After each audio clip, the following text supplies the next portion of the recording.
학회 포럼이 있습니다. 그래서 가면 이제 18일날은 이제 저도 이제 특별 세션을 하나 열어요. 전문가분들을 초청을 해서 뭐 환경부, 이제 대의원회, 그다음에 다양한 대기업 분들을 초대해서 이제 질소 규제와 관련된 세션을 하나 개최를 합니다. 그래서 여기에서 여러분들이 들으면 좋은 주제들을 다루고 있고, 그리고 그 외에도 환경공학과 관련된 최신 다양한 이슈들.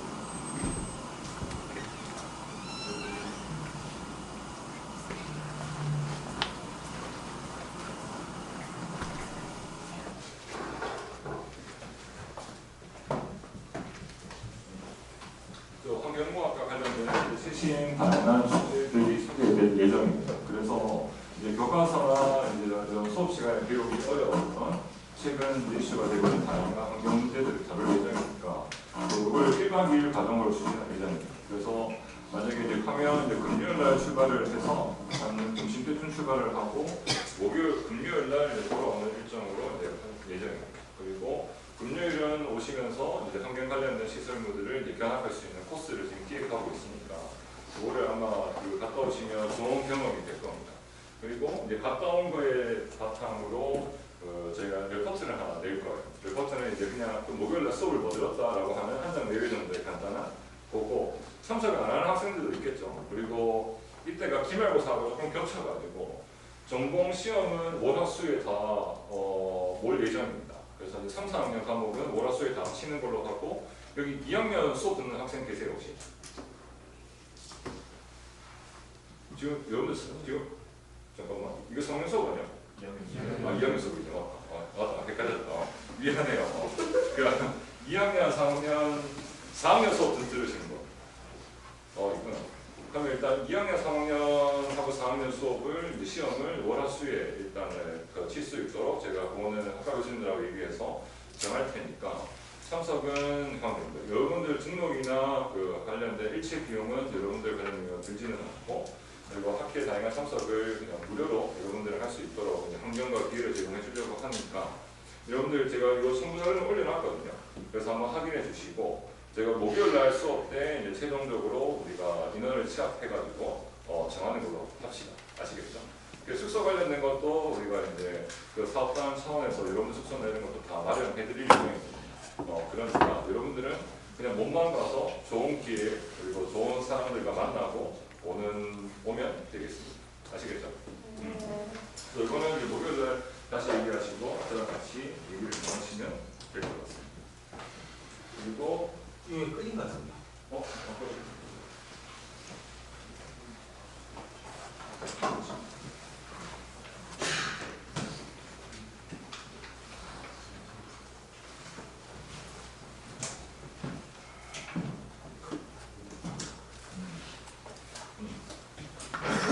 자, 그러면 오늘 준비한 바와 같이 오늘은 이제 동국대학교 조식영 교수님을 모셨습니다. 조식영 교수님께서는 수변의 미세 플라스틱의 배출 특성, 보온 변화기 형태 독성과 관련된 평가에 대해서 이제 말씀을 강의를 해주실 건데, 이건 제 지난 시간에 얘기했죠. 이제 교수님이 발표를 하시고 나면 이제 수업 시간에 관련된 내용을 가지고 질의나 이런 걸 자유롭게 의견을 표출하는 학생들은 당연히 가산점이죠, 여러분. 기억하고 있죠? 그래서 수업 이제 잘 들어주시고 이제 자기 의견을 필요할 수 있는 그런 좋은 기회가 됐으면 좋겠습니다. 그럼 오늘 강의를 해주실 조식영 교수님을 모시겠습니다. 큰 박수로 부탁드립니다.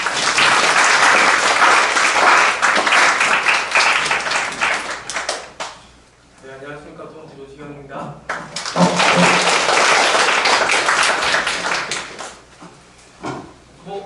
마이크 안에서 다 들리지 않나요? 그죠? 안 쓰는 걸로. 네, 인원들이 많아가지고 되게 수업하실만 나겠다는 생각이 듭니다. 저는 영남대를 처음 와봤는데 크고 특히 실험실이 너무 크고 잘 돼 있어가지고 부럽다는 생각을 했습니다. 저는 이제 동대 융합환경과학과에서 근무하고 있고 올해는 이제 12년 차 교수입니다. 그리고 연구실이라면 이제 환경미생물 응용연구실이라고 해가지고 생물학적 공정을 연구하고 있고 박사학위 주제는 현기성 소화를 했고요. 이제 지금은 먹고 살기 위해서 다양한 연구들을 하고 있는데 그 중에 오늘 미세 플라스틱 관련 얘기를 좀 해보려고 합니다. 그래서 오늘 이제 초대해 주신 최 교수님한테 감사드리고요. 오늘 좀 유익하고 즐거운 시간이 되면 좋겠다. 근데 사실 특강하면서 즐거운 시간이 어떻게 될지 모르겠습니다만 하여튼 재밌게 한번 얘기를 해보도록 하겠습니다. 그래서 크게 발표는 4파트로 나눠놨고요. 서론, 배출 특성, 거동 변화, 생태 독성 평가라는 꼭지로 이렇게 했고 오늘 발표의 키워드는 크게 2가지 정도로 생각합니다. 첫 번째는 미세 플라스틱이고 두 번째는 항생제 내성 유전자라는 내용입니다. 그래서 미세 플라스틱, 항생제 내성 유전자가 키워드고 그거에 대한 방향성이 크게 이제 배출이 어떻게 되는지, 거동이 어떻게 바뀌는지, 생태 독성이 어떻게 되는지로 생각을 해주시면 될 것 같습니다. 그 전에 저 먼저 간단히 좀 소개를 하면 저 이제 학부는 성대 토목과를 나왔고 여기 이제 토목과 수업을 안 들어보셨겠지만 토목과는 역학이 너무 많더라고요. 수학이 싫어서 공부는 하고 싶은데 수학은 싫다. 그래서 이제 환경과학과로 이제 보면 좀 전과를 했고 그래서 이제 운 좋게 카이스트에서 석박사를 하고 동국대 2015년부터 이제 근무를 하고 있습니다. 지금 현재 연구실에 한 7명 정도 학생들하고 연구를 하고 있고 지금 이제 제가 아까 최 교수님께서 잠깐 얘기했지만 이제 교수가 자기가 하고 싶은 연구를 오래 한다는 건 정말 그 행운이고 축복이거든요. 근데 이제 최 교수님이나 정지용 교수님 같은 경우는 이 아나목스라고 하는 하수 처리와 관련된 내용을 계속 이렇게 할 수 있다는 게 정말 복 받으시고 물론 이제 복이라기보다는 주제 선정을 잘하셨고 과제를 계속 따셨고 유지하셨고 또 공정이 적용되고 있고 그런 여러 가지 상황 때문에 그걸 계속 해오신 것 같고 저는 그렇지 못해가지고 아까 말씀드렸다시피 우리 7명의 학생들을 먹여 살리기 위해서 다양하게 하고 있습니다. 제 농담삼아 과가 뭐냐? 실제 과는 융합환경과학과인데 농담삼아 입금공학자입니다. 입금되면 다 한다. 그래서 입금공학자의 역할을 하고 있고 그래서 지금 현재 이제 연구재단에서 하고 있는 것은 우주 거주지 내에서 폐자원을 어떻게 생물학적으로 해소하고 활용할 건지에 대한 연구를 하고 있습니다. 그러니까 이제 이 과제라는 게 특징이 좀 있긴 한데 연구재단 같은 경우는 연구가 우선이기 때문에 노벨티, 새로운 차별성 이런 것들이 우선이어서 좀 기존까지 안 됐던 거를 조금 주제를 찾다 보니까 학생들하고 얼마 전에 미국에서 달 그 조사하는 아르테미스 우리나라에서도 강개토 프로젝트라는 게 운영되고 있고 그런 시점에서 우주의 거주지라는 표현을 써서 여기서 발생되는 것들을 생물학적으로 해소하고 활용하는 걸 해보자라고 이제 제안서를 써가지고 내가지고 하고 있습니다. 그 다음에 이제 기초연구실은 제가 책임을 아니고 이제 공동으로 참여하고 있지만 성균관대 교수님들 세 분이랑 결합해서 생분해 플라스틱을 어떻게 좀 이제 활용할지 그 다음에 마지막 과제는 여기 이제 최대 교수님, 정준 교수와 같이 앞으로 하게 될 2차전지 배수 생물 처리 이렇게 이제 크게 해서 꼭지를 가지고 지금 이제 연구를 하고 있습니다. 간단하게 좀 소개를 하면 아까 이렇게 얘기한 것처럼 우주 거주지 내에서 폐자원 그럼 우주 거주지 내에서 폐자원이 뭐가 있냐 뭐 사람, 똥, 오줌 있을 수도 있고 그 다음에 거주지니까 거기에 전자폐기물이 있을 수 있잖아요. 회로 그런 회로로부터 유생물 이용해가지고 코발트, 니켈, 구리, 망간 이런 것들을 뽑아낼 수 있겠죠. 그럼 그런 거 뽑아내서 뭐 할 거냐 달이라고 가정하면 달에 있는 월면토라고 달에 흙이 있잖아요. 근데 수분은 많이 없고 영양분도 없겠죠. 그래서 그걸 만약에 식물을 키운다면 마치 마션처럼. 그래서 우리가 이제 지금 과제로 하고 있는 것들은 실제로 이렇게 이제 우주 공간을 우리가 다 구현할 수는 없습니다. 왜냐하면 일단 무중력이어야 되고, 근데 이제 무중력을 구현할 수 있는 게 일산의 건설기술연구원인데 거기서는 저한테 쓰기 허락을 안 하더라고요. 그래서 우리가 이제 할 수 있는 것은 압력을 한 0.1바까지 낮추는 바루들을 만들었고, 그래서 압력이 낮은 조건에서 식물을 키우는 걸 지금 한 꼭지를 하고 있습니다. 그래서 지금 우리가 생각하는 건 뭐냐면 샐러드 8종 이거 하면서 샐러드도 좋은 거 이렇게 많이 처음 알았는데 뭐 로메인 쌍추도 있고 적상추도 있고 뭐 청치마도 있고 여러 가지 있는데 이거 중에서 어떤 씨앗이 가장 저 앞에서 빨리 발아가 됩니다. 잘 자라게 뭐 이런 것들 하고 있고 궁극적으로 하고 싶은 거는 생물학적으로 추출된 거를 가지고 달에 있는 흙을 이용해서 섞어가지고 식물을 키워서 우주 거주지 내에서 신선한 샐러드를 먹게 하자라는 게 저희의 컨셉으로 과제를 하고 있는 내용이라고 보시면 될 것 같고요. 두 번째는 이제 생분해 플라스틱. 생분해 플라스틱 요즘 얘기 많이 되고 있죠. 그래서 생분해 플라스틱이라는데 진짜 생분해가 될까? 안 될까? 해보면 안 되는 것도 많습니다. 그런데 기존에 지금 하고 있는 연구들은 뭐냐면 야 생분해 플라스틱이 있으니까 이거 분해해서 현기성 소화하자는 쪽을 많이 하고 있거든요. 제가 작년에 유럽의 오스트리아랑 체코랑 이렇게 가족이랑 여행 갔는데 예전에는 이렇게 노숙하시는 분들이 막 되게 뭐라고 해야 될까 쓰레기통을 막 뒤져가지고 음식을 찾거나 막 여러 가지를 하고 있는데 최근에 제가 그 공원에 갔더니 그냥 정말 산책하는 복장으로 깨끗한 봉지를 들고 다니면서 하얀색 플라스틱 페트병을 고르고 있더라고요. 그게 알고 보니까 유럽에서 생분해 플라스틱 통을 회수해서 주면 돈을 주는 거 마치 빈병 보증금처럼. 우리나라도 아직 그렇게 되고 있지 않지만 지금 우리가 아파트에 가면 분리수거 하고 있잖아요. 비닐, 뭐 플라스틱, 그다음에 뭐 종이, 캔 하고 있죠. 거기에 만약에 생분해 플라스틱 하나가 생긴다면 그거 그냥 회수해서 자원화를 하려고 하고 있습니다. 지금 과제들을 하고 있고 아쉽게도 떨어졌지만 그래서 현기성 소화라고 하는 바이오가스 시설에 기존에는 음식물 쓰레기나 주분유, 슬러지를 넣어서 메탄을 만들었다면 그 돌아가는 곳에 엑스트라로 생분해 플라스틱을 집어넣자라는 컨셉으로 실제로 하고 있습니다. 근데 저희가 이제 성대 계신 교수님들하고는 똑같은 컨셉을 할 수 없으니까 우리는 그렇게 하지 말고 나온 가스를 가지고 생물학적으로 황화수소를 없애고 수소 만들고 해가지고 촉매 이용해서 에탄올이나 에틸렌을 만들자라는 컨셉으로 저희가 이제 과제를 하고 있고 앞단에 있는 현기성 소화 쪽은 저희가 하고 있습니다. 이게 이제 제가 두 가지 하고 있는 거 연구 간단히 이제 소개를 했습니다. 그럼 이제 오늘 주제인 미세 플라스틱 혹은 항생제에 대해서 유전자 좀 얘기를 한번 해보려고 하는데요. 이제 뭐 사실 미세 플라스틱은 다 알잖아요. 미세 플라스틱이 5mm 이하의 조그마한 플라스틱이고 뭐 크게 1차적으로 원래 미세 플라스틱 그 자체에 조그마한 비드 같은 것도 있을 수도 있고 아니면 플라스틱이 들어와가지고 깨져가지고 2차적으로 만들어진 미세 플라스틱이 있을 수도 있는데 이런 미세 플라스틱이 뭐 어디에나 전부 다 있죠. 최근 연구에 의하면 태어난 아기, 신생아의 똥에도 미세 플라스틱이 존재하더라. 그러면 엄마 모유 수유하는 과정에서 미세 플라스틱이 전달되었다라고 하는 것까지 연구가 되고 있는 상황이고 미세 플라스틱의 문제점은 여러 가지 다 있을 것 같습니다.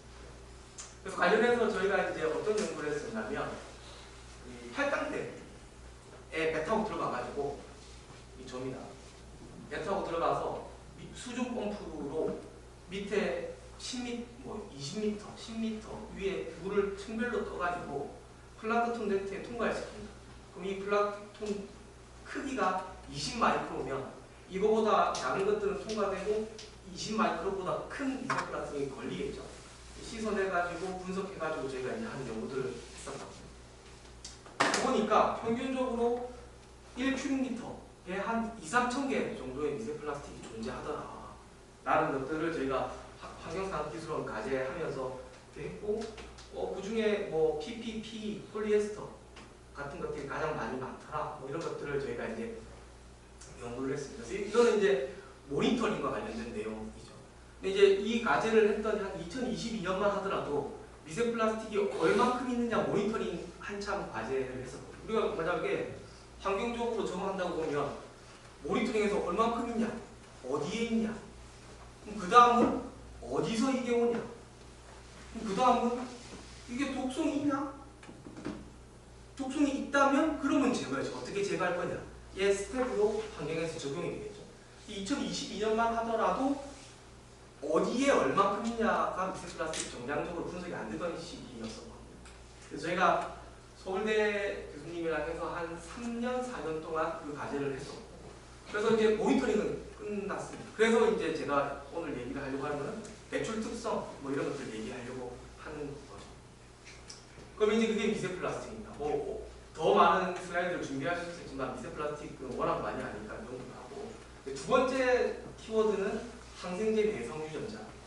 그러니까 이게 이제 뭐냐면, 지금 현재 가장 많이 전 세계에서 사람들이 죽는 이유 중에 하나가 암이거든요. 근데 한 2050년 되면 암에 걸려서 죽는 환자는 없고 항생제 내성 혹은 슈퍼박테리아에 의해서 죽는 사람이 가장 많다고 얘기를 하거든요. 이게 슈퍼박테리아 항생제 내성이 뭐냐면, 우리가 세계 1, 2차 대전 때 총에 맞아서 죽은 군인들보다 상처가 났는데 염증 컨트롤이 안 돼서 죽은 사람들이 더 많다고 하죠. 왜냐면 몸속에 박테리아가 들어오면 염증 반응에 의해서 열이 나고 걔들을 죽여야 되니까. 그래서 알렉산더 플레밍이 페니실린을 개발해서 그 뒤로 우리가 이제 항생제 최초에서 사람들이 많이 이제 살았잖아요. 근데 문제는 우리가 항생제를 너무 많이 쓰다 보니까 미생물들이 그 항생제 내성을 가지게 돼요. 그럼 바꿔 얘기하면 우리 몸속에 미생물이 들어오면 항생제 A를 딱 주사를 놓으면 염증 컨트롤이 돼야지. 근데 우리 몸에 들어온 미생물이 그 항생제의 내성을 가지고 있으면 A라는 항생제로 컨트롤이 안 되겠죠? 그럼 B라는 항생제를 또 쓸 수 있어요. C라는 걸 쓸 수 있어요. 그런데 다제 내성이라고 해서 우리가 항생제를 너무 많이 노출되고 하면 우리가 소변, 대변이 결국 다 하수처리장에 가겠죠? 그럼 하수처리장에 항생제 A, B, C, D, E의 그 모든 게 다 있겠죠. 근데 미생물들은 뮤테이션에 의해서 만약에 살아남으면 A, B, C, D, E라고 하는 모든 항생제의 다제 내성을 가지게 되면 그 미생물이 우리 몸에 들어오면 컨트롤할 수가 없잖아요. 근데 문제는 제약회사는 항생제를 더 이상 안 만들려고 하지.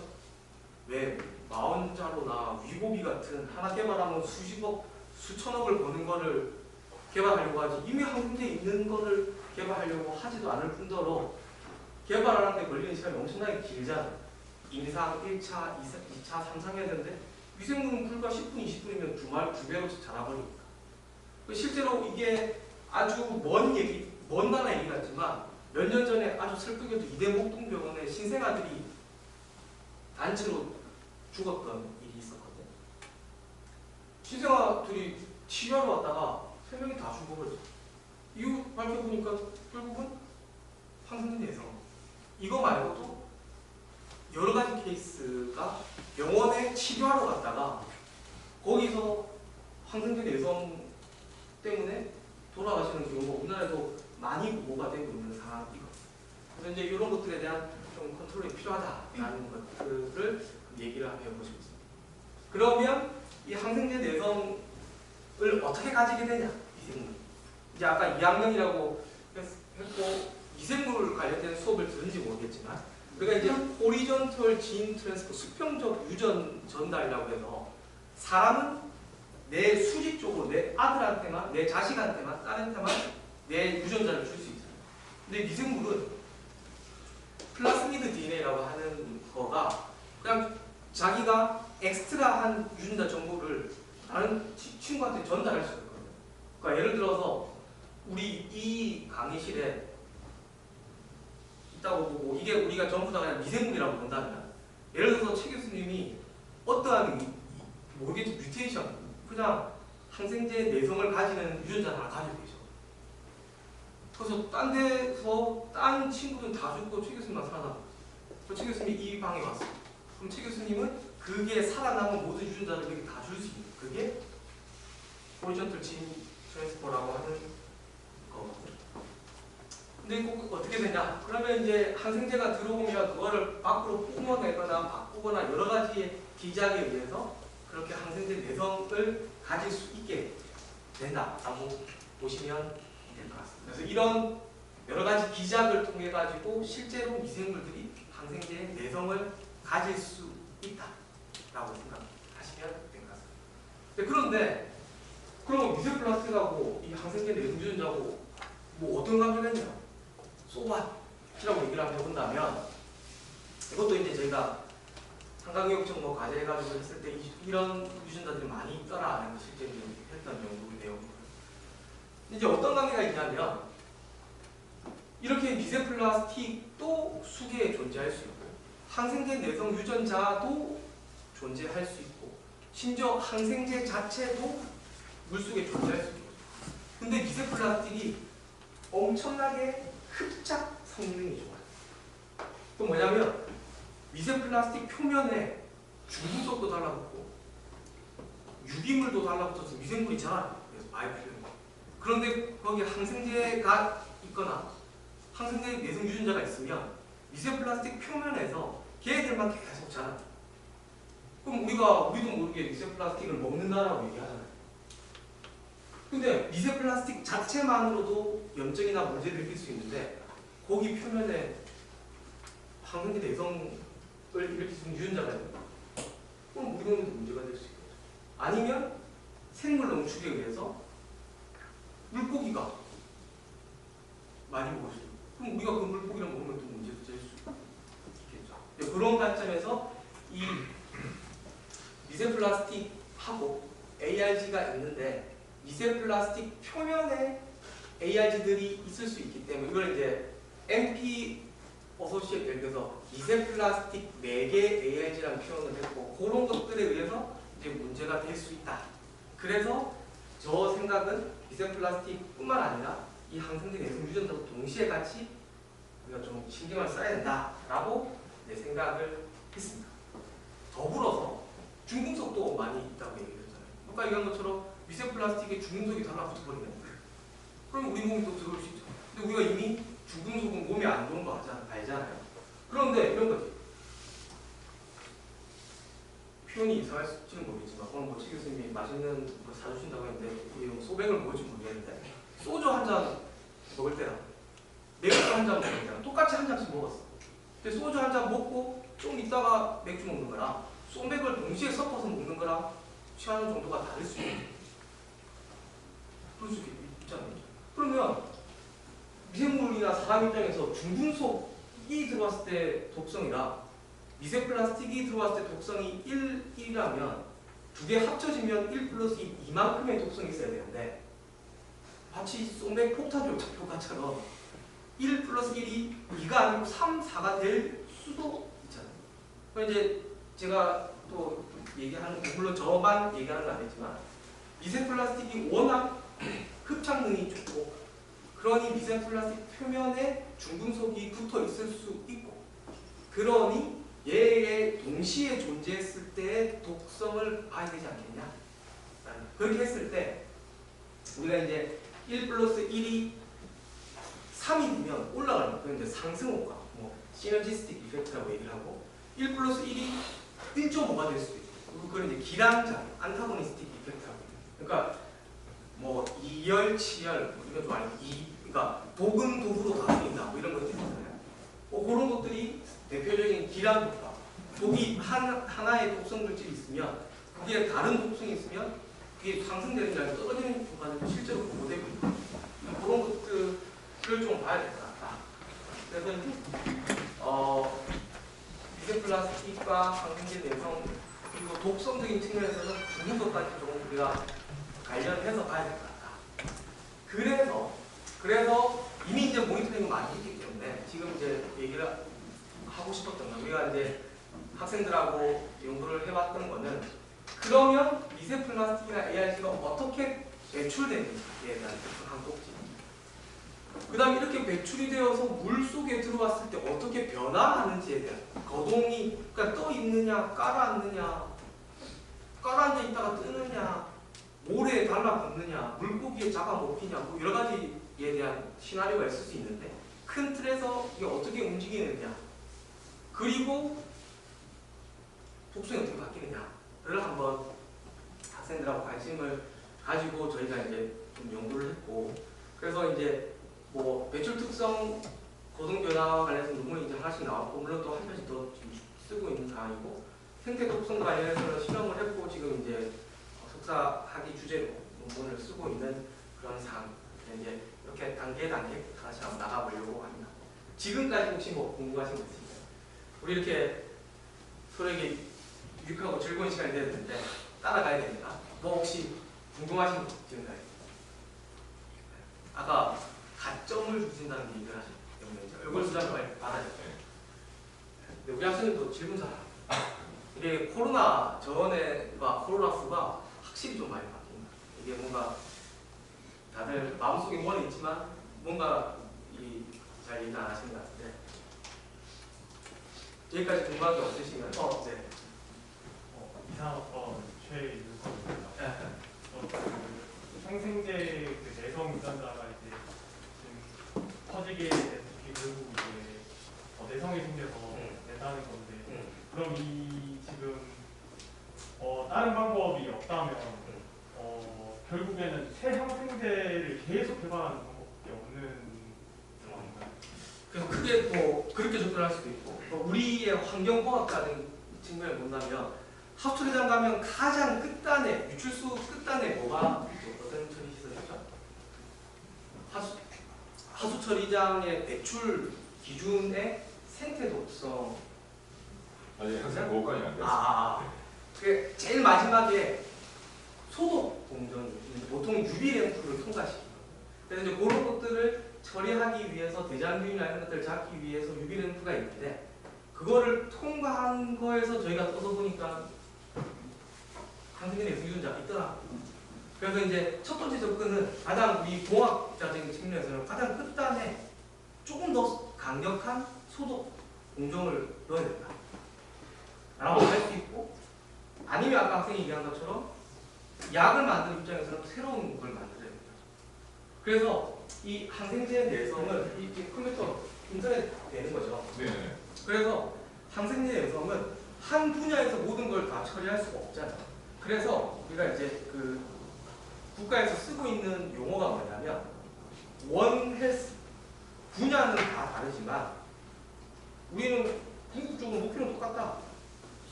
원헬스다.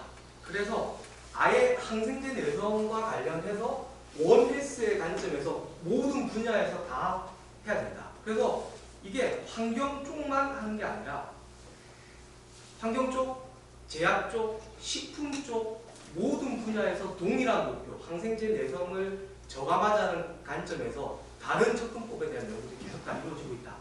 라고 보시면 됩니다. 마치 우리가 그런 거 있잖아요. 메탄가스가 문제가 되고 있어. 그럼 가축 소 한 마리에서 메탄가스가 하루에 한 200리터, 300리터 메탄가스가 나온다고 합니다. 그러면 소에서 나오는 메탄가스가 CO2보다 GWP가 훨씬 더 그러니까 온실 효과가 더 크니까 일단 소에서 나오는 메탄가스를 줄여야 돼. 그럼 어떻게 할 거냐? 그러면 이제 폴 맥카트니 비틀즈 그 사람들은 우리 그냥 채식합시다. 그럼 소 안 키우잖아. 라고 얘기하시는 분도 있고 아니면 이제 축산 쪽에서는 야 우리 소가 먹는 원료에다가 마늘이랑 김치를 조금 섞어가지고 얘들이 메탄을 적게 만드는 사료를 만들자라고 제안하는 사람도 있고 아니 어떤 사람들은 야 우리 공정을 이렇게 하나 지어가지고 나오는 메탄가스를 회수해서 밖으로 안 나가게 하자라고 하는 사람도 있고 그러니까 동일한 목적을 하지만 다 다른 이제 앵글로 접근을 하고 있는데 아까 원헬스도 이제 그런 관점으로 하고 있다라고 생각을 하시면 될 것 같습니다. 이렇게 지금 하고 있습니다. 네, 혹시 또 다른 질문 있으실까요? 네. 학생분이 아니라 제가 대신 네네. 그 미세 플라스틱 크기나 네. 아니면 그 표면 특성에 따라서 생태 독성 식초가 많이 바뀔 것 같은데 네. 여기와 관련된 수입된 데이터나 아니면 직접 해보신 그게 있을까요? 네, 뒷부분에 담지는 않지만 말씀하신 것처럼 플라스틱의 재질 종류 그리고 풍화의 강도에 따라서 표면이 물술하게 달라질 수도 있고 이 기능기나 이런 것들이 빠질 수도 있고 펑셔널 그룹들 그런 거에 따라서 독성이 달라진다는 연구가 있고 실제로 그 플라스틱 중에서는 PVC가 가장 독성이 좀 크다는 보고들이 많고 그래서 실제로 PVC 같은 것들이 토양에 들어갔을 때 토양의 질소 순환을 방해한다. 뭐 이런 것들이 네이처 커뮤니케이션에서 논문이 나오고 그렇습니다. 실제로 플라스틱 종류에 따라서 독성의 형태가 다양하게 나오긴 합니다. 그리고 네, 하여튼 그렇습니다. 네, 알겠습니다. 네. 이상학번 황동민입니다. 네. 미세 플라스틱의 서로 폴리에스터냐 폴리피피냐에 따라서 가지고 있는 독성이 다른 걸로 알고 있는데 그러면은 그것들이 합해져서 시너지가 나는 또 다른 독성이 또 있는지가 궁금합니다. 플라스틱과 PP와 P와 그것도 충분히 있을 수도 있고 또 없을 수도 있는데 제가 그거는 충분히 영향이 있을 것 같습니다. 그게 이제 플러스가 될지 마이너스가 될지는 제가 해보지는 않아가지고 근데 분명히 영향이 있을 것 같습니다. 아까 얘기한 것처럼 1+1이 소주와 맥주와 소맥은 다른 영향을 주지 않을까 생각을 하고 있습니다. 네. 그러면 그렇게 해서 이제 한번 넘어가겠습니다. 그러면 이제 첫 번째 배출 특성입니다. 그럼 이제 배출 특성에서 저희가 이제 한 건 뭐냐면 미점오염원, 점오염원에 대한 개념은 배우셨는지 모르겠습니다. 그러니까 예를 들어서 하천이 있는데 하천에 오염 물질이 들어오지 않습니까? 그러면 하수 처리장에서 처리한 물이 나오면 하수 처리장은 정확하게 딱 찍을 수 있어 포인트를 찍을 수 있기 때문에 그걸 이제 점오염원을 얘기합니다. 얘는 컨트롤하기 쉽지. 왜냐면 어디에서 뭐가 나오는지 알기 때문에 끝단에 TMS라고 하는 자동 수평체 하나 딱 달아놓으면 뭐가 어떻게 나오는지 딱 알 수 있지. 근데 이제 B.5엠은 뭐냐면 그 하천 옆에 할아버지들이 농사를 짓네. 아니 뭐 소를 키우네. 아주 넓은 면적으로 물이 어디로 들어오는지 딱 찍을 수도 없는데 비가 오면 휩쓸려 들어와 버리죠. 그게 이제 B.5엠원이라고 남포인소스라고 하는데 지금 우리나라 상수나 수자원 관리 쪽에서 본다면 B.5엠원이 좀 문제가 되고 있어요. 왜냐면 하수처리장은 워낙 관리가 잘 되고 있기 때문에. 그래서 그런 관점에서 저희가 이제 접근한 건 뭐냐면 이게 이제 일산에 있는 대하동이고 이게 이제 천인데 여기에 표시되어 있는 이게 도로고 이게 녹지고 이게 아파트입니다. 뭐 그렇게 되어 있는데 그다음에 이게 이제 집이고 저희가 생각한 거냐면 그러면 그 함유식 강도, 분류식 강도는 아마 안 배우셨을 배웠습니다. 아시다시피 지금 하수처리장 하수 강도가 있고 이 하수 강도가 도로에 비가 오면 그 빗물하고 섞여서 가면 우리가 함유식 강도라고 하고 빗물만 따로 빼면 분류식 강도라고 얘기를 하잖아요. CSO, SSO라고 얘기를 하는데 우리가 이제 하고 싶었던 건 뭐냐면 도로변에 차도 많이 다니고 사람도 활동하죠.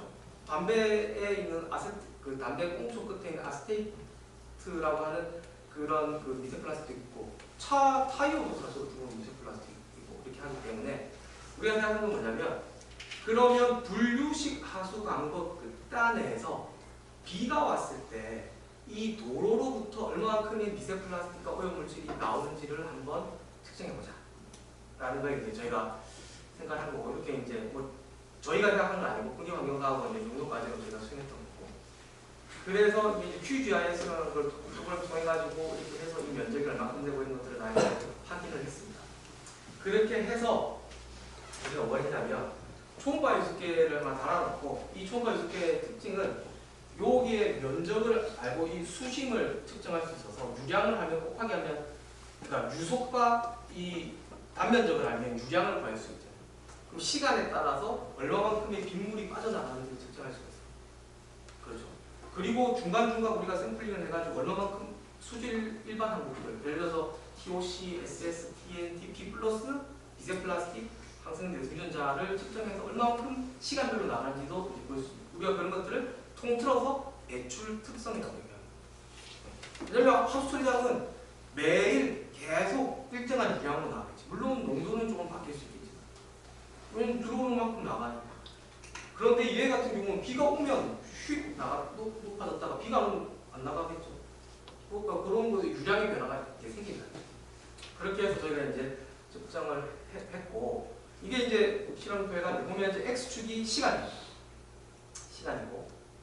Y축이 이제 A 같은 경우는 B거든요. 실제로 B가 처음에 B가 쫙 오다가 줄었다가 다시 올라가다가 B가 왔고, 그럼 그 B가 시작 내리는 것 때부터 실제로 그 유량물이 어떻게 되는지를 측정을 했습니다.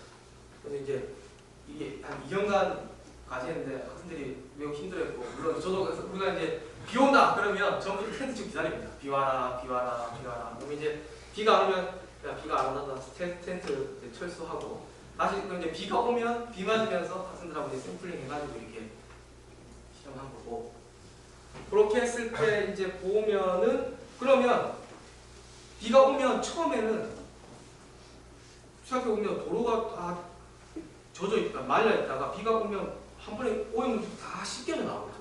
그래서 초반에 SS, TNTP, MP 같은 것들이 배출 농도가 높습니다. 우리가 이걸 first flashing 아니면 이제 세척 효과라고 하는데, 처음에 농도가 높다가 나중에는 씻겨 나오니까 그다음 농도가 낮아지겠지. 이런 식의 이제 아주 이쁜 결과가 나왔고, 그 다음에 타이어도 이제 그런 식의 결과가 나왔어요. 그래서 시간에 따라서 어떻게 달라지고 이런 것들을 우리가 이제 모니터링을 했고, 그리고 이게 이제 항생제 내성 유전자. 그래서 이제 설포도마이드라고 하는 약에 대한 내성을 가진 썰1, 썰2, 뭐 테트라사이클린, M, 뭐 키놀론계 뭐 이런 것들이 있고, 그 다음에 이제 16에서 알아낸 게 미생물약이라고 보시죠. 이것도 초반에는 높게 나오다가 씻겨져 나가니까 뒤에는 적게 나오는 영상들이 있고, 뭐 이런 것들을 우리가 이제 좀 분석을 했고, 그래서 이제 이렇게만 하면 모니터링인데 이런 거 너무 심심하죠. 이제 논문을 쓰려면 이제 분석을 해야 돼요. 통계 분석이라고 하죠. 그래서 이제 상관관계 분석을 했어요. 그러면 이제 이 상관관계 분석을 했고, 이게 1이다. 그러면 이제 프로포셔널하게 정관계라는 거고, 음은 반대 관계라고 보시면 돼요. 그리고 여기에 표시되어 있는 거는 이제 우리가 p-value 0.05라고 하는 유의성을 가진 값들이고, 요거를 이렇게 보니까 뭔가 눈에 확 안 들어오잖아요. 이런 상관관계를 눈에 좀 더 잘 들어오게 표현한 게 RDA 그림이라고 보여요. 이게 뭘 의미하냐면, 화살표들이 있잖아요. 화살표들이 같은 방향으로 같이 모여 있으면 얘들이 상관관계가 있다는 그런 의미로 보시면 돼요. 보시면 미세 플라스틱하고 SS가 엄청나게 같은 방향이 있죠. 그럼 우리가 생각하는 뭐냐면, SS, 서스펜드 솔리드 오염물도 하나의 파티클이고 MP도 같은 파티클이네. 그럼 얘들이 배출 특성이 같네. 그럼 또 생각할 수 있는 건 뭐냐면, 그러면 야 미세 플라스틱 측정하는데 시험도 걸리고 돈도 비싼데 그냥 SS를 미세 플라스틱의 인다이렉트한 프록시로, 그러니까 MP 측정하는데 시험 많이 걸리니까 SS 측정해서 얘들이 어느 정도 상관관계가 있고 캘리브레이션이 나오면 마치 COD 측정해서 BOD 보는 것처럼 그렇게 볼 수 있지 않을까? 그렇게 좀 얘기해 볼 수 있는 거고, 그 다음에 여러 가지 유전자 중에서 미세 플라스틱하고 SS하고 얘들이 관계가 높네. 특히 TN, TOC의 관계가 높네. 그러면 이 유전자라는 게 미생물 몸속에 포함되어 있는 거고, 이 미생물들이 미세 플라스틱 표면에 달라붙어서 얘들이 농도가 높을 때 잘 자라는 미생물들은 몸에 붙어있나? 라는 것들도 추적해 볼 수 있다. 알다시피 상관관계는 인과관계하고는 다릅니다.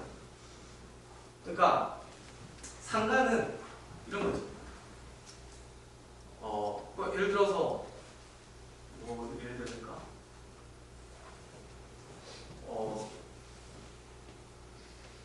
그러니까 어떤 그게 있는데, 내가 왜 A가 일어나서 B가 일어나면 이게 상관관계는 있지만 꼭 A 때문에 B다라고는 얘기할 수 없다는 거죠. 예를 들어서 온도가 높은데 아이스크림 판매량이 높아. 그러면 온도가 높기 때문에 목말라가지고 아이스크림 많이 샀네라고 얘기를 할 수 있겠지. 그게 인과관계인데, 그런 거지만 온도가 높은데 예를 들어서 뭐가 있을까? 온도가 높은데 떡볶이가 많이 팔렸어. 통계적으로는 상관관계가 나왔지만 그건 인과관계는 아닌 거죠. 근데 그런 단점으로 상관은 인과성은 없지만 어쨌든 관련성이 있다라고 추정해 볼 수 있다는 그런 걸로 제가 결론을 얻어서 좀 내용을 좀 썼고요. 그러면 이제 우리가 이제 EMC라고 하는 이벤트 미니메이션, 이거 같은 경우는 아까 얘기했다시피 일정한 농도 무리하고 나오는 게 아니다. 농도다. 그러면 한 번 이벤트, 한 번 비가 왔을 때 얼만큼 뭐가 배출됐느냐? 를 이제 EMC라는 걸로 하는데, 한 번 비 왔을 때 SS가 이 정도 나가더라. TN이 이만큼 나가더라, TP가 이만큼 나가더라 라는 것들을 우리가 이제 이러한 걸로 측정해 볼 수가 있어요. 그러면 이 정도가 나가네. 그럴 수 있죠. 그러면 보면 미세 플라스틱도 한번 비 올 때마다 10의 8승계니까 엄청나게 많은 것들이 나가는 거고, 혹은 타이어는 한 460g의 타이어가 한 번 비 올 때마다 휩쓸려 나가죠. 어디에서? 이 정도 면적에서. 그 정도 면적에서 비 올 때마다 460g의 타이어 조각들이 쓸려서 나가버리더라 라는 것들을 우리가 정량적으로 확인을 했고, 그런 것으로 이제 논문을 썼습니다. 이제 그게 그 매출 특성 첫 번째 내용이고요. 그러면 이제 두 번째는 지금 이제 쓰고 있는 건 뭐냐면, 그러면 이제 사이트는 똑같습니다. 사이트는 똑같은데 우리가 측정한 것도 있는데 이거를 매번 계속 우리가 측정할 수는 없고 하나의 모델로 적용해서 이걸 유추할 수 있는지, 그래서 이제 EPA 수입 모델이라는 수입 모델을 적용해가지고 여기에 이제 모델상의 이 서브캐치먼트라고 해서 실제로 이 물이 나오는 거 지역을 묘사하고 여기에 동일하게 이걸 해서 이 모델상에 나온 것과 우리가 실제한 거를 실제로 밸리데이션해서 앞으로는 이게 맞다면 굳이 실제 실측 안 하더라도 모델을 활용해서 매출량을 확인할 수 있어요. 지금 그 논문을 쓰고 있어요. 그래서 모델을 구축하고 검증해서 유량이 얼마큼 정확한지. 그래서 보시면 실제로 점 찍힌 거 우리가 실제 측정한다. 이어져 있는 거는 모델에서 예측한 거. 그래서 비슷하게 좀 맞네. 나 미세 플라스틱 나온 것도 비슷하게 맞네. 라는 걸 지금 확인했고, 그 다음에 하는 거, 그러면 지금 이렇게 모델이 되면 우리가 기존에는 이 지역에서 얼만큼 나오는지는 확인했었는데, 아까 토지 이용도가 녹지가 있었고 집이 있었고 도로가 있었는데 여기서부터 어디가 얼만큼 나오는지 기여율에 대한 것은 확인할 수 없죠. 왜냐면 우리 끝단에서 측정만 했는데 이게 야 물에서 왔냐? 녹지에서 왔냐? 모르는 거지. 그런데 모델, EPA 수입 모델에서 뭘 할 수 있냐면 이렇게 밸리데이션이 되어서 우리가 검증 모델을 만들면 이 미세 플라스틱이 토지 어디에서부터 왔는지를 확인할 수 있어요. 그래서 지금 그 작업을 하고 있고, 되게 아이러니하게도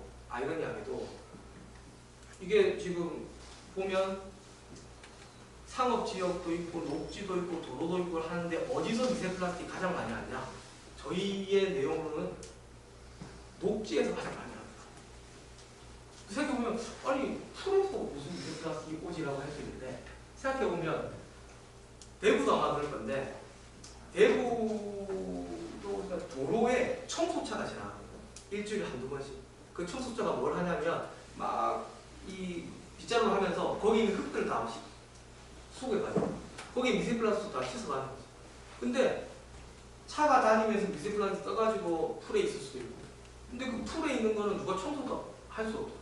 거기에 쌓여있던 것들이 비 오면 한 번에 샥 다 나와서 상당수에 나오는 미세 플라스틱은 우리가 생각하는 도로가 아니고 녹지로부터 오더라라는 거가 이제 저희의 지금 결론이어서 지금 논문 작업을 하고 있고요. 또 다른 이제 여기까지가 매출 특성이고, 두 번째는 그러면 이제 매출이 됐어. 뭐 어디에서 왔는지도 알았어. 그 다음은 어떻게 움직이냐, 거동에 대해서. 요거는 제가 말씀드린 한 4년 전에 서울대 지금 정리하셨지만 서일롱 교수님하고 제자인 이제 서울과학의 박일환 교수님하고 한 거고, 이 분들은 이제 모델러거든요. 수직 모델러. 여기 보시면 이게 이제 팔당댐입니다. 팔당댐이고, 팔당댐에 가면은 핫도그가 맛있다는 연잎 핫도그가 있는 두물머리가 있습니다. 그 두물머리가 왜 두물머리냐면 물이 두 개 만난다고. 그래서 북한강하고 남한강 두 물이 만난다고 해서 두물머리. 이게 이제 손해섬이고 우리가 족자도고 여기가 경기도 광주인데, 우리가 실제로 이렇게 했을 때 실제 저희 실측한 납수로 모델 만든 지금 그겁니다. 그래서 첫 논문 같은 경우는 저는 이제 참여를 했고, 이 모델러들이 이 모델을 꾸밀 때 실제 측정한 값이나 이런 것들을 제가 이제 해서 우리가 이 모델을 만들었어요. 그런데 두 번째 논문은 뭐냐면, 그러면 이제 이런 생각이 듭니다. 아까 얘기했다시피 미세 플라스틱이 물에 들어와. 근데 미세 플라스틱 들어오면 걔가 그대로 있지 않고 거기 표면에 미생물들이 자라겠죠. 근데 그러면 그냥 미세 플라스틱이랑 미세 플라스틱 표면에 미생물이 자란 거랑 무게도 다르고 밀도도 다르겠지. 그럼 그거에 대한 고동이 달라지지 않느냐라고 제안을 했고, 그래서 그거에 대한 실험을 저희가 이제 한 겁니다. 그래서 미세 플라스틱이 들어왔을 때 바이오필름이 생기고 바이오필름에 의해서 생기는 변화에 의해서 고동의 변화를 봐야 된다 라는 게 이 논문의 주제였고요. 그렇고 혹시 이제 스토크 법칙 들어보신 적 있어요? 침전 스토크 법칙. 동그란 뭐 이런 거 있잖아요. 스토크 법칙이라고 해가지고 이렇게 동그란 구형 입자가 이렇게 떨어지는데 여기 힘이 어떻게 뭐 받고 막 이런 것들 있잖아요. 그래서 구형 입자의 최종 속도는 동일하다. 근데 그 스톡스 법칙으로 이렇게 고동을 예측을 하거든요. 근데 이 스톡스 법칙을 유도할 때 몇 가지 이제 한계점들이 있는데, 첫 번째는 구형 입자라는 게 하나고, 또 나머지 하나는 추가성을 가지지 않는다. 임퍼미어블한 파티클이라는 게 두 가지 보고 있는데, 그래서 우리도 실제 미세 플라스틱 사진을 보면 절대 중구를 하지 않거든요. 그런데 이제 중구를 하고 가정을 해야지만 스톡스 법칙에 적용할 수 있으니까 이 미세 플라스틱을 사진을 찍어. 그럼 이렇게 뭐 손가락처럼 생겼어요. 이거 이 면적을 가상의 면적이라고 생각하고, 얘가 파이알의 제곱으로 해서 가상의 굴을 만들어 그 안지름으로 우리가 이제 이렇게 모델링을 하는데, 이게 실제로 저희가 이 미세 플라스틱 표면에 미생물을 키운 사진입니다. 그래서 파란색은 살아있는 거, 빨간색은 죽어있는 거, 합쳐지면 색깔이 노란색으로 보이는 거고, 그래서 우리가 이제 저희 학생이 뭘 했냐면 미세 플라스틱을 넣고 배양을 합니다. 그리고 이렇게 형광등으로 사진을 찍어서 미생물들이 시간에 따라서 얼마만큼의 커버리지, 표면 덮임률이 달라지고 양이 어떻게 달라지고 두께가 어떻게 달라지는지 측정할 수 있어요. 그렇게 해서 저희가 측정한 게 이 내용입니다. 그래서 11주일, 3주, 5주 되면서 미생물의 커버리지가 올라가다가 떨어지고 두께도 올라가다가 떨어지더라. 생각해보면 미세 플라스틱 표면에 자라는 미생물의 바이오필름 두께가 계속 무한정 두꺼워지지 않더라. 특정 조건이 있더라. 근데 이유는 저희 크게 두 가지라고 생각합니다. 첫 번째는 이 자라는 미생물들이 호기성 미생물이라면, 호기성 미생물은 최종 전자 수용체로 산소가 필요한데 두께가 두꺼워지면 두꺼워질수록 산소의 표면 전단율, 표면 절대가 낮아지기 때문에 매스 트랜스퍼적인 측면에서 안에 있는 데까지 산소가 전달이 안 되겠죠. 그러니까 떨어져 나가는 거죠. 두 번째는 시어 스트렝스에 의해서 너무 두꺼워지면 깎여 나가요. 그래서 특정한 크리티컬 뎁스를 가지더라라는 것들을 확인했고, 요 나온 결과를 가지고 띵리스도 저희가 이제 그 두께도 측정을 하고, 그렇게 했을 때 밀도도 구하고 해가지고 실제로 그 프로바이더 가려는 교수님이 개발하신 모델에 저희 것들을 적용해가지고 시간이 지남에 따라서 미생물이 자라면 밀도가 어떻게 바뀌고 그러면서 입자 고동이 어떻게 바뀌는지를 제가 이제 논문도 했고, 이렇게 이제 달라지더라.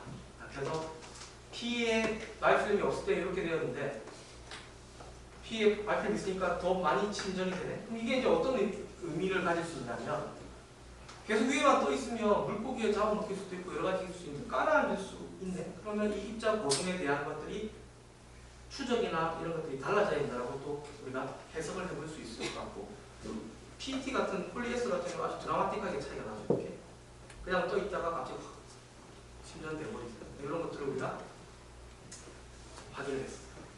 그리고 이제 지금 하고 있는 건 또 뭐냐면, 그럼 미세 플라스틱 물이 들어왔어. 아까 바이오필름도 전하는 거 알았어. 근데 미세 플라스틱 물이 들어오면 태양빛을 엄청나게 받잖아요. 그러니까 이제 UV, 아까 교수님 말한 것처럼 풍화, 웨더링이 발생하고, 그럼 표면이 우줄투줄해요. 그러면 아까 스톡스 법칙이라는 거는 구형 입자를 가정하고 했는데 실제로 풍화, UV 햇빛을 받으면 얘들이 약해져. 근데 물까지 그러네. 그럼 얘들이 더 깨지겠지. 그죠? 그럼 기존에는 전부 다 스톡스 법칙이라고 하는 구형 입자를 가정하고 했는데 그게 과연 맞냐? 라는 게 저희의 이제 의문점이었고, 그래서 저희가 한 건 뭐냐면 실제로 풍화를 시켜 그리고 정지 수체에 떨어뜨려서 카메라로 사진을 찍어서 얘의 속도를 측정하고 그 다음에 이미지 분석을 해가지고 얘의 둘레, 장폭비 이런 것들을 다 측정해서 쉐입 팩터를 저희가 벗어냈어요. 그래서 만약에 저희가 UV나 가산화수소나 이런 것들 스터링을 했을 때 어떻게 미세 플라스틱의 무게가 달라지고 형태가 어떻게 달라지는지를 저희가 이제 측정을 했고, 그거에 따라서 이제 푸사이라고 하는 이게 이제 쉐입 팩터거든요. 이 쉐입 팩터가 나중에 듣게 될 레이놀즈 넘버에 의해서 달라지게 되고, 즉 형태의 변화가 생기면 침전의 변화가 느껴집니다. 근데 우리가 추측하고 얘기를 할 수 있지. 근데 이제 이거 논문의 의의는 그거를 정량적으로 어떻게 되는지를 이제 보여준 거고, 지금 이제 어떤 논문 작성해서 제출한 사항입니다. 이게 이제 고동 변화. 마지막은 이제 독성 변화. 지금 이제 생태 독성과 관련해서는 이게 이제 마지막 그 하수처리장 배출수 기준에 있기 때문에 전부 다 물벼룩 독성을 측정하고 있거든요. 이제 저희는 실험으로 하기에는 물벼룩 키우기도 그렇고 힘드니까 SOB라고 하는 황산화 미생물을 키우고 있습니다. 이거 그러면 황산화니까 황이라고 하는 엘리멘트 설포 노란색이라는 황이 있는데, 황을 산화시킨 놈이 황이 산화되면 지금 이 엘리멘트 설포의 산화수는 0이고, 그래서 나중에 한번 배우겠지.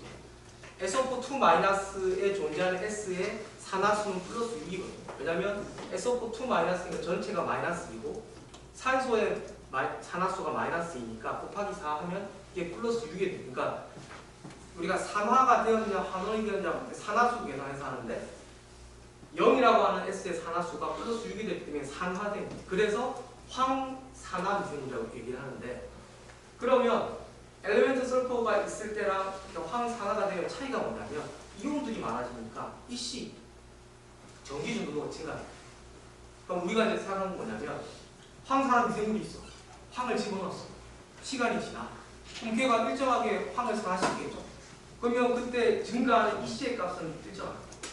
근데 거기에 어떤 독성 물질을 집어넣었어. 그럼 황산화 물질이 조열받아가지고 황산화를 안 시키겠지. 그러면 EC 값이 증가가 적어지겠죠. 그래서 EC라고 하는 엔드 포인트를 가지고 우리가 이제 산화 유무를 이제 확인을 했다라는 거고, 그런데 그에 대한 단점을 풍화와 중금속을 결합시킨 복합 독성을 했어요. 실제로 이게 풍화시키면 아까 말씀하신 것처럼 풍화시키면 이렇게 미세블락 표면이 우들두들해지고 떨어져 나가기도 하고, 그 다음에 이제 FTIR 치고 보면 피크도 다르게 보이고 확실하게 변화가 생깁니다.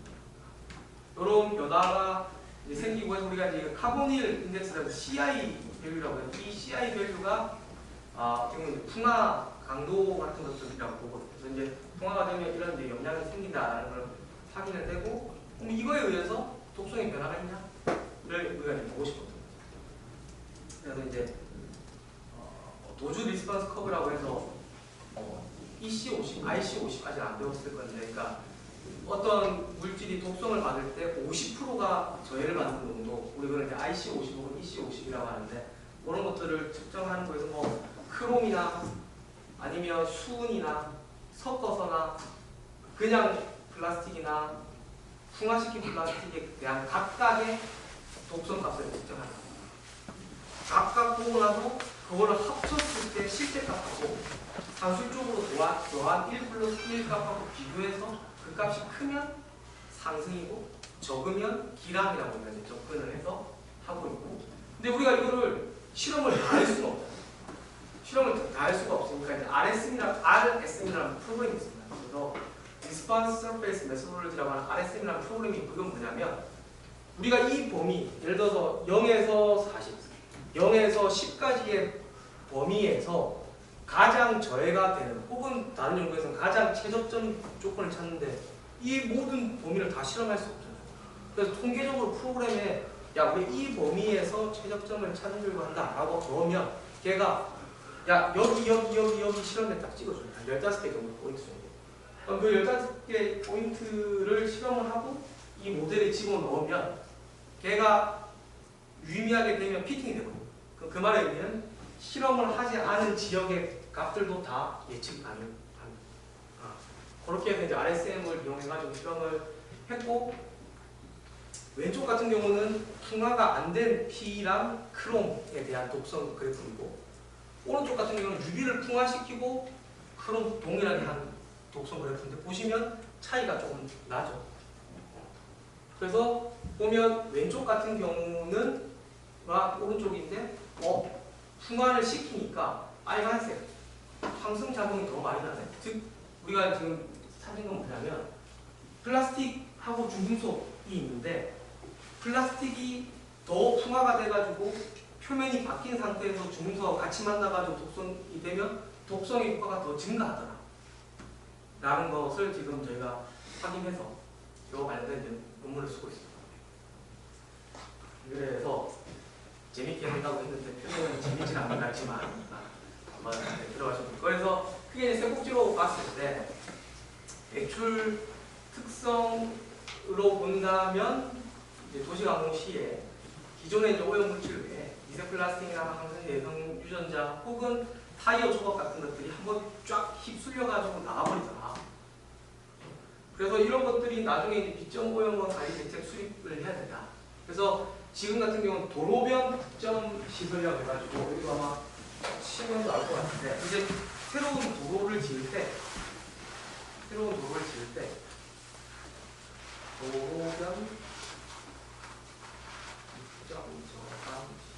득점이라고 해서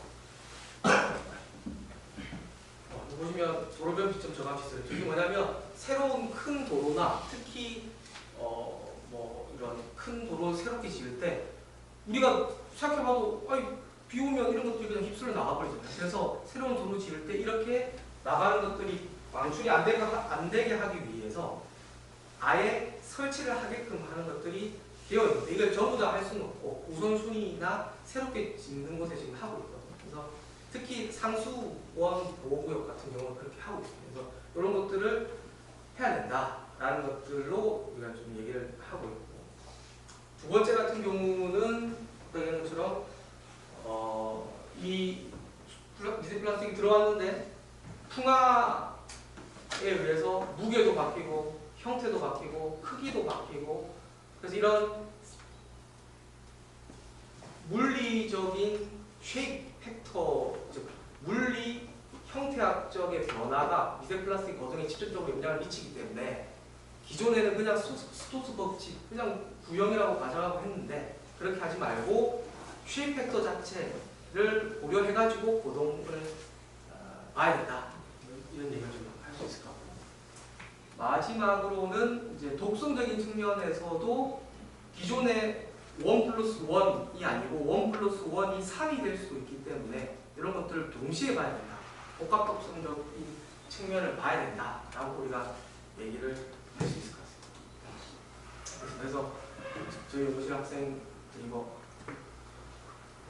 그렇습니다. 그래서 또 뭐 사실 2학년이 대상인지 오늘 제가 미리 물어봤어야 되는데 저는 한 4학년 정도 될 줄 알고 와서 생각했지만 조금 어렵게 준비한 것 같긴 한데 어쨌든 큰 틀에서 함께 들어보시고 오늘 뭐 얘기 들었던 비점 그다음에 SSO 스톡스 법칙 항생제성 이런 용어들은 환경공학과 계시니까 다 한 번쯤은 들어보고 또 배워보시는 그런 용어라고 생각하시면 될 것 같고 그런 과정에서 한번 생각해 주시면 좋을 것 같습니다. 네, 여기까지. 혹시 뭐 궁금한 거 있으시면 답드리겠습니다. 네. 네.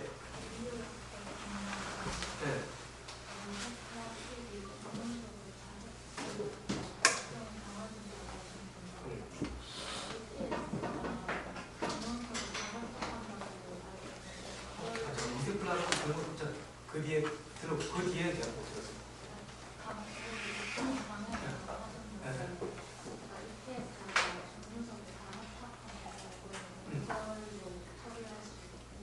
EPS 미생물 그러니까 결국은 EPS라고 하는 게 미생물들이 어디에 달라붙고자 하는 최고 분자 물질 있잖아요. 끈적끈적한 거.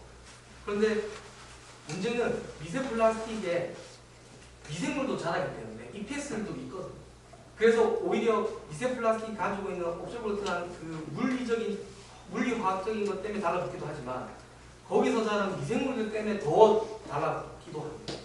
그래서 이게 사실 어떻게 보면 서로에게 더 안 좋은 그런 영향을 미치는 거예요. 그러니까 우리 독성적인 활동에서 본다면 미세 플라스틱도 있고 중금속도 있고 항생제도 자라고 있는데 거기에 미생물도 붙어서 자랄 수 있겠죠. 왜냐하면 유기물이 자라고 있으니까. 그런데 아까 얘기한 것처럼 미생물이 뽑은전에는 EPS 때문에 또 끈적해서 더 달라붙을 수가 있다고 보시면 될 것 같습니다.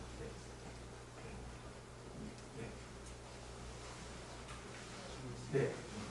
이산화탄소 사용량이 그 하천에 미세 플라스틱을 유출시키는 원인 중에 빗점 모형 원인, 도로 이외 공사시설이나 가축을 기르는 시설을 한다고 하셨는데 그럼 도로를 제외한 다른 시설에 예를 들어 가축을 기르다 나온 물이나 아니면 공사를 하는데 쓰는 물을 어떻게 처리를 해야 되는 그런 규정 같은 게 있는지.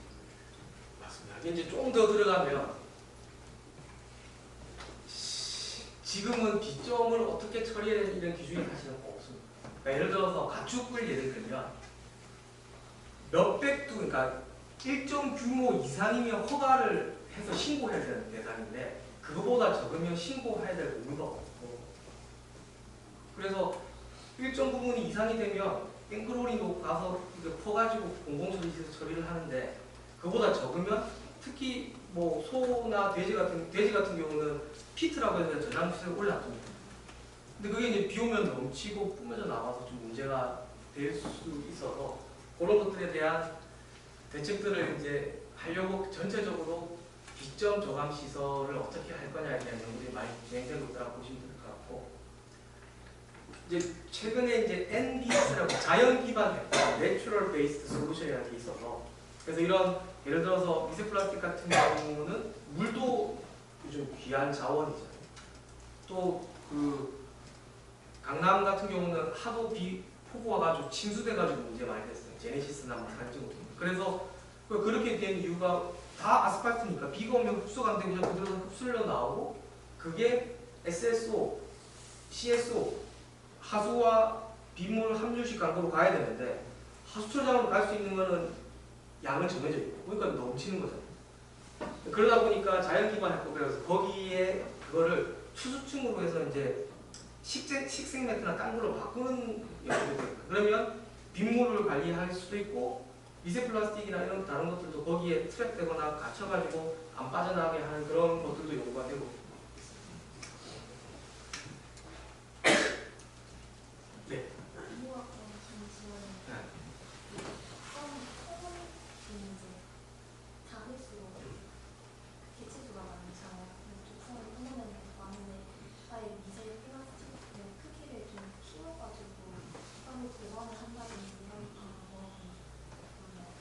그러니까 말씀하신 것처럼 크기가 작으면 비표면적이 넓어가지고 독성을 더 많이 가질 수는 있겠죠.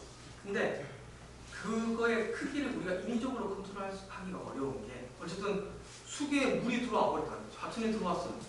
근데 들어오면 우리가 뭉쳐라라고 하기가 쉽지는 않고 오히려 더 작아지는 게 문제라고 보시면 됩니다.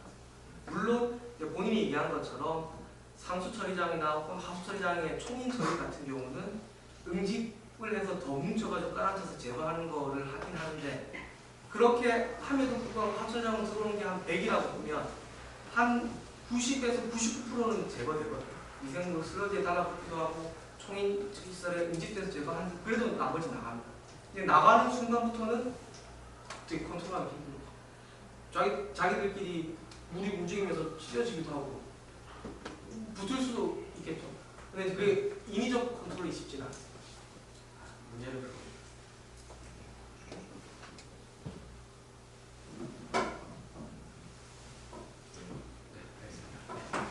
네, 오늘 수고해주신 교수님께 큰 박수를 부탁드립니다.